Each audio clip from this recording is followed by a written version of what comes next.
आज एक लड़के का मेरे को मैसेज आया है मेरे इंस्टाग्राम पर।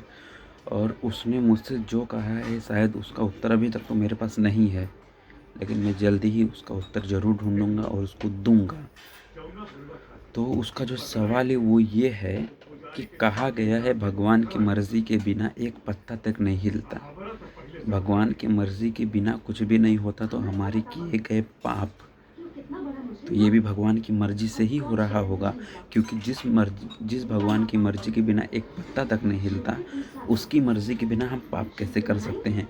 अगर ये वीडियो आप में से कोई देखता है और उसके उसके पास जवाब हो, कहीं पर उसने पढ़ा हो या उसके मन में कोई जवाब आता हो, तो आप कमेंट करो, क्योंकि मुझको भी नहीं समझ में आ रहा है कि इस चीज़ का मैं उसको क्या जवाब दूँ, कि उसके जो वो कर्म कर रहा है, वो भगवान की मर्ज़ी से कर रहा है या खुद की मर्ज़ी से कर रहा है। क्योंकि उसकी बात भी एकदम सही है कि जिस भगवान की मर्ज़ी के बिना पत्ता नहीं हिलता, उसके बिना ये कर्म कैसे कर सकता है।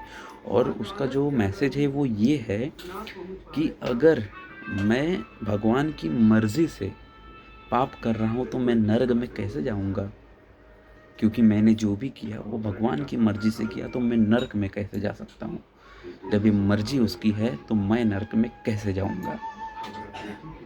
तो अगर आप लोगों को पता है कुछ भी, तो कमेंट करो, या फिर आप मेरे इंस्टाग्राम में हक से हिंदू, उस पे आकर के आप मुझको डीएम करो, मुझको उसका उत्तर बताओ, क्योंकि मुझको भी नहीं पता कि मैं उस लड़के को आगे क्या मैसेज करूं, कि मैं उसको इस चीज़ का क्या जवाब दूं।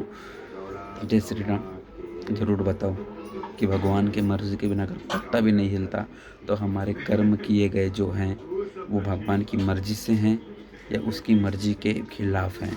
और अगर उसकी मर्ज़ी से हैं, तो मैं किसी भी चीज़ का गुनहगार कैसे हो सकता हूँ और नर्क का भागीदार कैसे बन सकता हूँ, क्योंकि मेरे किए गए सारे कर्म भगवान की मर्ज़ी से किए गए हैं।